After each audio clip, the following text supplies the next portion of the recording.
हाय दोस्त, मैं चंद्रशेखर और स्वागत है आपका टारगेट परीक्षा में। जैसा कि बता दूं, ये मेरा मैथ का कोर्स है। एक मैथ का क्लास है और इस मैथ के क्लास में 10 क्वेश्चन होते हैं, 10 क्वेश्चन होते हैं और 10 क्वेश्चन सभी पार्ट के होते हैं, सभी चैप्टर्स के मैं रखता हूँ और वही रखता हूँ जो पेपर में आए हुए हैं। ठीक है, तो चलो जिसके माध्यम से आपका मैथ मजबूत हो सके। पहला क्वेश्चन पढ़ते हैं। कह रहा है एक त्रिभुज की भुजाएं 1/4 अनुपात 1/6 अनुपात 1/8 के अनुपात में है। उनका परिमाप 91 है। ठीक है, तो उनका परिमाप अगर 91 है तो उनकी सबसे लंबी और सबसे छोटी भुजाओं का अंतर बताओ। देखो, जब ऐसा क्वेश्चन आए आपके सामने ना, तो आपको कुछ भी नहीं करना। अब देखो, अगर शुरुआत में दिया होता 4:6:8 तो वही हमारा अनुपात होता। लेकिन अगर अनुपात इस तरीके से दिया है तो हमको कुछ भी नहीं करना, इनका लासा निकाल लेना है। 1/4, 1/6 और 1/8 का लासा ले लो नीचे वाले का। तो जब नीचे वाले का लासा लोगे कितना आ जाएगा? 24। ठीक है, तो चलो, 4 छक 24, 6 चौक 24 और 8 त्रिक 24, ये हुआ। अब ओरिजिनल अनुपात ये है। ठीक है, जो लाल पेन से लिखा गया है, अब ओरिजिनल अनुपात जो है वो ये वाला है। ठीक है, तो चलो, अब अनुपात में कितना है? अनुपात में परिमाप कितना है? 6 4 10 3 13। मतलब आप कह सकते हो 13x बराबर कितना? 91।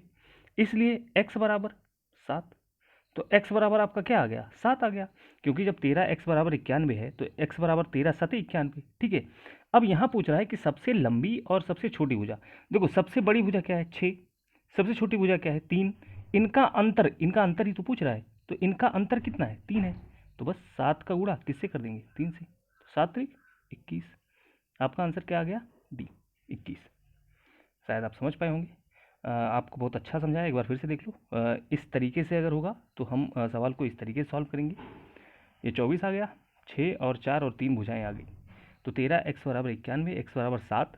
इसलिए बड़ी और छोटी भुजा का अंतर पूछा है, तो 6 और 3 का अंतर होता है 3, तो 7×3 = 21। अगर बड़ी भुजा पूछी होती तो 6×7 = 42 हो जाता सीधा। यहाँ पे 6 से गुणा कर दिया जाता 7 का। चलो आगे चलते हैं। ये साधारण ब्याज का सवाल है। ठीक है, कह रहा है एक साधारण ब्याज 24 वर्षों में चौगुनी हो जाती है तथा समान ब्याज की दर से कितने वर्षों में दुगनी हो जाएगी। देखो, तो ऐसे सवाल को लगाने के लिए हम क्या करेंगे? कह रहा है कि 24 वर्षों में, 24 साल में क्या हो जा रहा है? 4 गुना हो जा रहा है। ठीक है, कह रहा है कितने वर्षों में, मैंने मान लिया x वर्षों में दुगनी हो जाएगी, यही पूछ रहा है। ऐसा सवाल जब आपके सामने मिले तो आप ऐसा लिखो, 24 साल में 4 गुनी हो जाती है, कितने साल में 2 गुनी हो जाती है। अब कुछ भी नहीं करना आपको, एक इसमें से एक कम कर देना है। तो एक कम कर दोगे तो कितना आ जाएगा? 3। और इसमें से भी एक कम कर देना है, मतलब दोनों में से एक माइनस करना है। तो अब देखो कितना आ गया? 24/4। ये जो 4 है ना, अब तो 3 हो गया ना, तो यहाँ क्या हो गया? 24/3 बराबर एक्स बटा कितना? पहले 2 था, तो एक माइनस करेंगे तो कितना हो जाएगा? 1। बस यही सॉल्व करना है। तो 3 × 3 = 3, 3×8 = 24। तो एक्स बराबर आपका क्या आ गया? 8। तो आंसर क्या हो गया? 8 वर्ष। ठीक है, बहुत आसान है, कुछ करना ही है। एक हमेशा माइनस करना होता है। अगर एक और भी तरीके हैं, लेकिन ये सबसे बेहतर तरीका है आपके लिए। ठीक है, एक इसमें से माइनस करो, फिर 24/3 हो जाएगा, फिर बराबर x/1 इसमें से माइनस हो जाएगा। तो हमेशा यही होगा। ठीक है, हमेशा अगर साधारण ब्याज पूछा है तो हमेशा यही होगा। अब ये क्वेश्चन है, कह रहा है 5% प्रति दर से 5,000 रुपये पर 2 वर्ष का साधारण ब्याज और चक्रवृद्धि ब्याज का अंतर बताओ। देखो, एक तरीका तो ये है, सबसे पहले लिखो मूलधन। मूलधन कितना है? 5,000। मूलधन बराबर अंतर। अंतर मान लिया हमने x, ये सूत्र है, मूलधन बराबर अंतर गुणे 100 × 100, क्योंकि 2 साल का है। तो जब 2 साल की बात है, इसलिए अब देखो, नीचे क्या होता है? दर। नीचे जितनी बार दिया गया है साल, उतनी बार दर। बस यही सॉल्व करना रहता है। इसके 2 तरीके बताऊंगा। पहला तरीका ये है, आप यहाँ से 3 जीरो काट लो, यहाँ से 3 जीरो कट गया, 5×1 = 5, 5×2 = 10। अब x बराबर यहाँ क्या आ गया? x बराबर आ गया 25/2। तो 25/2 को क्या कह सकते हैं? 12.5। ये आंसर हो गया। यहाँ हमेशा लिखना है मूलधन बराबर अंतर गुणे 100 × 100 बटा दर। जितनी बार दर ऊपर उतनी 100। अगर 2 साल की बात है तो 2 बार कर दें। ये एक तरीका तो ये है। एक तरीका ये है कि हमारा मूलधन कितना है? हमारा मूलधन 5,000 रुपया है। ठीक है। और 5,000 रुपये 5% दर से 2 वर्ष का साधारण ब्याज क्या हम निकाल सकते हैं? तो बिल्कुल निकाल सकते हैं। तो कितना आ जाएगा? 500। ठीक है। तो यहाँ हमको ये पता चला, अगर हमारा 2 वर्ष का साधारण ब्याज 500 है, तो 1 वर्ष का 250 होगा, अगले वर्ष का कितना होगा? 250, क्योंकि साधारण ब्याज हमेशा क्या होता है? समान होता है। चलो चक्रवृद्धि ब्याज देख लेते हैं। चक्रवृद्धि ब्याज पहले साल का कितना होगा? 250। अगले साल में क्या होगा? 5% तो बढ़ जाएगा ना, 5% बढ़ जाएगा, तो बस 250 का 5% हम निकाल लेंगे। ठीक है, निकालो भैया 250 का 5%। तो ये कट गया, 1 0 1 0, और 5 1 5, 5 2 10, कितना आ गया? मतलब 25, 25 पंचे 125, और दशमलव लग गया, मतलब 12.5। ये आंसर है। ये तरीका भी है आपके पास, वो तरीका जो जो आपको अच्छा लगे वो आप कर सकते हो। उसमें सूत्र आपको याद करना पड़ेगा, इसमें कोई सूत्र नहीं है। आगे चलते हैं। एक व्यक्ति 3 घंटे में 10.2 किलोमीटर दूरी तय करता है। 5 घंटे में वह कितना जाएगा? तो देखो 3 घंटे में कितना जा रहा है? 10.2 किलोमीटर। अगर मैं पूछूं 1 घंटे में कितना जाएगा, तो 10.2/3। अगर मैं पूछूं कि 5 घंटे में ये कितना जाएगा, बस गुणा इंटू 5 कर लो। अब गुणा 5 करोगे तो दशमलव हटेगा, जीरो बढ़ेगा नीचे। ठीक, वैसे ही सॉल्व करना है आपको। चलो 5 1 5, और चलो 3 से ही काट लो। तो 3, जब इसको 3 से काटोगे तो नीचे आ जाएगा 10, और ऊपर क्या आ जाएगा? 3 3 9, और 3 4 12। ठीक है, 34 ये हो गया। 5 1 5, 5 2 10, 2 से काट लो तो 2 1 2, 2 7 14, क्या आ गया? 17 किलोमीटर। तो दूरी क्या हो गई? दूरी होगी 17 किलोमीटर। ठीक है, आसान है, कुछ करना नहीं। ये पाई चार्ट है। ठीक है, अभी नीचे आंसर भी है। तो पाई चार्ट 2017 के दौरान भारत के विभिन्न टायर निर्माता कंपनियों को प्रदर्शित करता है। 2017 के दौरान भारत में उत्पादित टायर की कुल संख्या इकाई, दहाई, सैकड़ा, हजार, 10,000, लाख, 1,80,000 थी।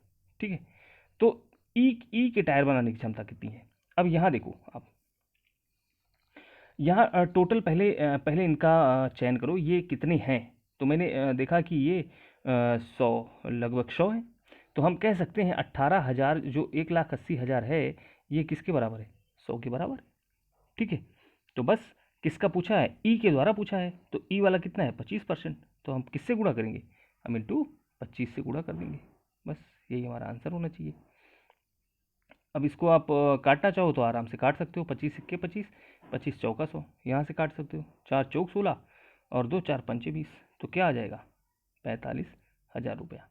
तो आपका आंसर क्या आ गया? 45,000। मतलब ऑप्शन क्या हो गया? बी वाला। ठीक है, अब देखो ये वाला कह रहा है, एक पाइप किसी हौज को 14 घंटे में भर सकता है। ठीक है, ए 14 घंटे में भर सकता है। पाइप बी के साथ मिलकर 12 घंटे में भर सकता है। मतलब ए और बी जब चल रहे हैं, मतलब ए के साथ मिलकर, बी के साथ मिलकर उसे 12 घंटे में भर देता है। मतलब दोनों साथ में मिलकर 12 घंटे में भर सकते हैं। तो पाइप बी अकेला कितने दिन में भरेगा? देखो आसान है, कुछ करना नहीं, यहाँ से करो। सबसे पहले हम ए का पता है हमारा, ए कितने दिन में भर रहा है, तो हमने निकाला 14 घंटे में। बी कितने दिन में भर रहा है हमको नहीं पता, हमको ही निकालना है। अगर हम बात करें ए प्लस बी, ये कितने दिन में काम कर रहे हैं, तो 12 दिन में काम कर रहे हैं। बस अब देखो, आप हमेशा लासा लेना होता है। 14 और 12 का लासा कितना आ जाएगा? 84 आ जाएगा। ठीक है, तो 12 7 84, और यहाँ कितने हैं? 14, दोनों मिलके 7, हाँ ठीक है, और 14 छक 84। अब यहाँ देखो थोड़ा सा कहीं गलत हो रहा है क्या? ए भी मिलके 12 घंटे में भर सकते हैं, और ठीक है, ठीक है, बिल्कुल ठीक है। देखो अब ए एक दिन में 6 काम कर रहा है। ठीक है, और दोनों मिलकर एक दिन में 7 काम कर रहे हैं। तो हम क्या निकाल सकते हैं कि बी अकेला एक दिन में कितना काम कर रहा है? 1 काम। क्यों? क्योंकि तभी तो इन दोनों को ऐड करोगे तभी तो 7 होगा। ठीक है, तभी तो 7 होगा। तो ए एक दिन में 6 काम कर रहा है, बी एक दिन में 1 काम कर रहा है, और दोनों मिलकर एक दिन में कितने काम कर रहे हैं? 7।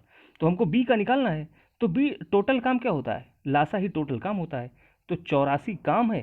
एक दिन में 1 काम कर रहा है, तो कितने काम, 84 काम कितने दिन में करेगा? बटा 1, बराबर आंसर आपका क्या आ गया? 84। ठीक है, सिंपल है। चलो आगे, कह रहा है 10 संख्याओं का समांतर माध्य 10 संख्याओं का औसत जो है वो 35 है। प्रत्येक संख्या में 2 जोड़ दिया जाए तो नया समांतर माध्य क्या होगा। अब देखो, अगर 10 संख्याओं का समांतर माध्य 35 है तो चलो ठीक है, 35 ही है। ठीक है, अब कह रहा है प्रत्येक संख्या में जब 2 जोड़ा जाएगा तो हर संख्या में 2 जोड़ा जाएगा ना, संख्या तो उतनी है, और हर संख्याओं में जोड़ा जाएगा तो समांतर माध्य क्या हो जाएगा, 37 हो जाएगा। क्यों? क्योंकि 35 था और सबको दो दो दे दोगे तो कितना हो जाएगा, 37 हो जाएगा। तो आपका आंसर क्या हुआ, 37 हुआ। ठीक है, अब एक क्वेश्चन ये कह रहा है एक त्रिभुज की भुजाएं 4, 5, 6 और 7 सेंटीमीटर हैं।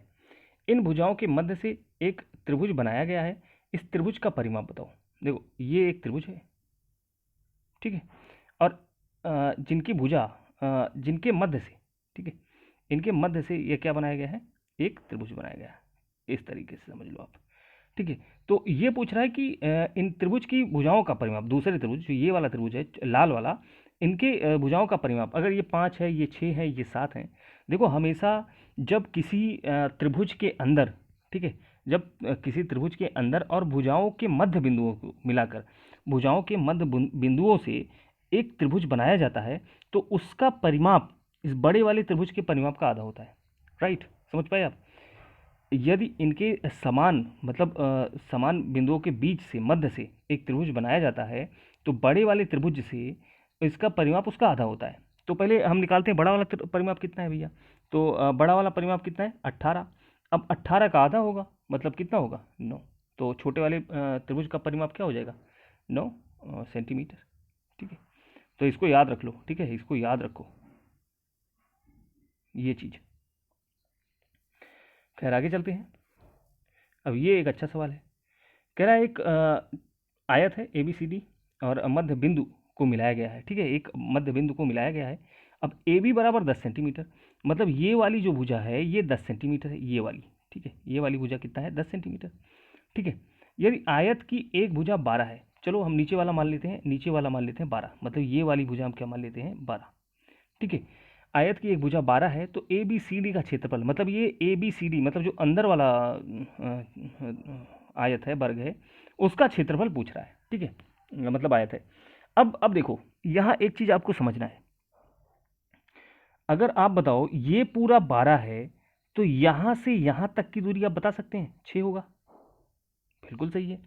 ठीक है, मतलब अगर एक आयत है तो इसका भी इसकी लंबाई तो 12 है, लेकिन यहाँ से यहाँ तक की लंबाई कितनी होगी, 6 होगी।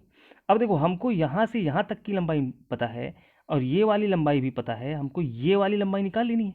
ठीक है, अब आप देखो ये क्या हो गया, ये नीचे वाला हो गया आधार, ये ऊपर वाला हो गया लंब, और ये रेड वाला हो गया कर्ण। तो अब हम निकालते हैं क्या, हम आधार निकालते हैं।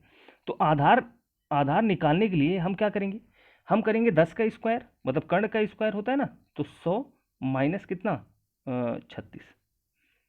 एक सेकेंड, 100 माइनस 36, तो 100 माइनस 36 हम करेंगे तो कितना आएगा, 64 आ जाएगा, 64 आएगा। ठीक है, तो अब हमको पता है ये वाली जो कर्ण है ये कितना हो गया, 8। सॉरी, आधार आधार कितना हो गया, 8। अगर ये 8 है तो ये पूरी लाइन कितना कितना होगा, पूरी लाइन होगा 16। ठीक है, पूरी लाइन कितना होगा, 16। और आपको बता दूं, इसका क्षेत्रफल अगर कभी भी एक दिया रहेगा, एक आयत है और आयत के मध्य बिंदुओं से, आयत के मध्य बिंदुओं से मिलाने वाली एक आयत बनता है तो उसका क्षेत्रफल आयत के क्षेत्रफल का आधा होगा। ठीक है, तो मतलब उसका क्षेत्रफल आधा होगा। अब देखो, इसकी एक भुजा हमको मिल गई, दोनों भुजा, तो इसका क्षेत्रफल कितना हो जाएगा, 12 इंटू 16, ये क्षेत्रफल हो गया। ठीक है, क्योंकि ये 16 ही तो है। अब इसका क्षेत्रफल का आधा होगा, बस हमको आधा निकालना है। तो काट लो, 2 इक्के 2 2 8 16, 12 अट्ठे 96। तो क्षेत्रफल इसका, छोटे वाले का क्षेत्रफल ये वाला क्या आ जाएगा, छोटे वाला क्षेत्रफल आ जाएगा 96 वर्ग सेंटीमीटर। बहुत ही अच्छा सवाल था। ठीक है, इंपॉर्टेंट है और आपको इसको नोट करना है। चलो आगे चलते हैं अगले क्वेश्चन पे। अब देखो, कह रहा है कि यदि 24 आदमी किसी काम को 7 घंटे में प्रतिदिन करके 27 दिन में पूरा कर लेते हैं तो 14 आदमी इसी काम को 9 घंटे प्रतिदिन करके कितने दिन में पूरा करेंगे। आपको पता होगा एक सूत्र होता है, M1 D1 और W2 अपान M2 D2 और W1। ठीक है, इसी सूत्र के माध्यम से हम निकालेंगे। देखो हमको 24 आदमी हैं तो 24 हो गया, गुणे 7 घंटे काम कर रहे हैं और 27 दिन काम कर रहे हैं। अच्छा, हमको W2 दिया नहीं है तो मतलब W हमको दिया नहीं, W1 भी नहीं दिया है, W2 भी नहीं दिया, तो W का काम ही नहीं है। ठीक है, अब यही काम 14 आदमी 9 घंटे करके कितने दिन में कर सकते हैं, हमको ये निकालना है। ठीक है, चलो भैया इसको काट लो। 7 × 1 = 7, 7 × 2 = 14, और 2 × 1 = 2, 2 12 हो गया, 9 × 1 = 9, 9 × 3 = 27, 12 तिहाई 36 दिन में, 36 दिन में पूरा कर लेंगे। मतलब आपका आंसर क्या हो गया, सी वाला हो गया। ठीक है, बस दोस्त आज के लिए इतना ही। अब आगे आपके लिए देखो कितना इंपॉर्टेंट सवाल मैं क्वेश्चन लेके आता हूँ। और ये मैथ का जो सीरीज है, अगर आप इसे पढ़ लो ना, 1 महीने आप सिर्फ पढ़ लो, 1 महीने, और अच्छे से पढ़ लो आप। ठीक है, नोट्स बनाओ, जो आपको नहीं आता उसको नोट करो, और उसको एक बार देख के लगाओ, उसके बाद अपने मन से लगाओ। ठीक है, तो देखो आपका मैथ कितना मजबूत हो जाता है। ठीक है, और इसमें नए नए क्वेश्चन मैं आपके लिए भी लेके आता हूँ, और ये बहुत इंपॉर्टेंट है आपके लिए। तो चलो ज़्यादा से ज़्यादा लोगों को जोड़ो आप, सबसे पहले तो ये काम करो, उसके बाद अ, फिर लाइक और शेयर करो। ठीक है, चलो मिलते हैं अगली वीडियो में। Thank you.